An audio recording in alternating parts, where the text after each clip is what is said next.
На объекте Клятная, что належит сельскохаспадарчаму открытому акционерному таварыству «Валішча», основный фронт работы уже завершены.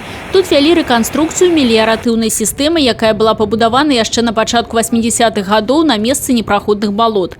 Вынікам сёлетняй рэканструкцыі стала будаўніцтва спецыяльнай трубы рэгулятара, дзякуючы чаму больш за 400 гектараў зямлі дзвюх гаспадарак будуць забяспечаны вадой. Стварыць аптымальны ўзровень вільгаці там, дзе ў гэтым ёсць найбольшая патрэба, для мясцовых гаспадарак, чые ўгоддзі размешчаны на асушаных тэрыторыях, гэта задача прыярытэтная.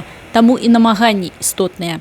Объект был построен в 2019 году для обводнения 2000 гектаров земли в этих двух хозяйствах. В последние годы в Пинском районе, последних 7 лет, наблюдаются засушливые периоды. Для чего в составе проекта был предусмотрен шлюз, на котором мы стоим, подперто Агинский канал, подперт, собирается вода, и далее самотеком она подается на мелиоративные системы.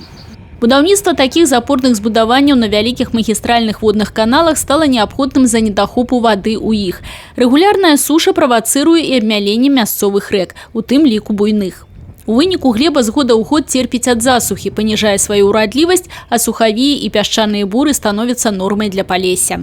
На недапушчэнне знясілення і далейшага разбурэння глебы сёння накіраваны цэлы комплекс мер ад рэкультывацыі і эка-рэабілітацыі выпрацаваных тарфянікаў да мінімальнай апрацоўкі зямлі і прымянення глебазберагаючага севазвароту. Торфяно-болотные почвы и подразумевают минимальную обработку почвы, потому что если мы будем это дело все переворачивать наши пласты, наш торфяник весь улетит с ветром.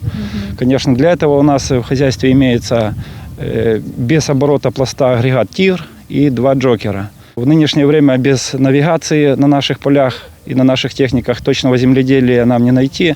На наших сеялках, на наших разбрасывателях удобрений и на наших опрыскивателях есть навигация. В любом случае для более точного внесения, для меньшего перекрытия.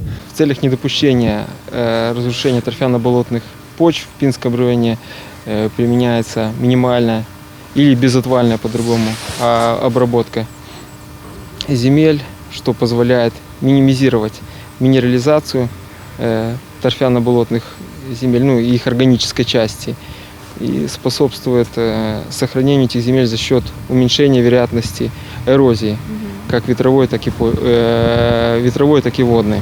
Абараніць палі ад шкоднасных сухавеяў і апустыньвання тэрыторыі здольныя лесапалосы. Менавіта лесагаспадарчая дзейнасць з'яўляецца яшчэ адной мерай барацьбы за зямлю і вяртанне яе ў абарот, як і засаджванне дрэвамі згарэлых тэрыторый. В Пинском лесхозе произошло 44 очага возгорания леса. Самый масштабный произошел в Сошинском лесничестве на площади 23 гектара.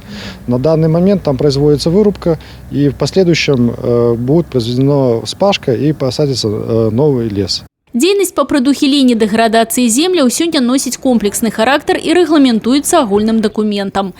Рэалізацыя нацыянальнага плана на месцах вядзецца за кошт абласнога бюджэта і сродкаў Мінсельгасхарча.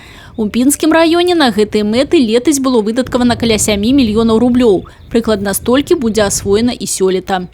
Грошы пойдуць на рэканструкцыю, рамонт і догляд за раней асушанымі землямі. Тацяна Будгусаім, Людмила Салдзіна, Александр Дьяченко, телерадиокомпания «Брест».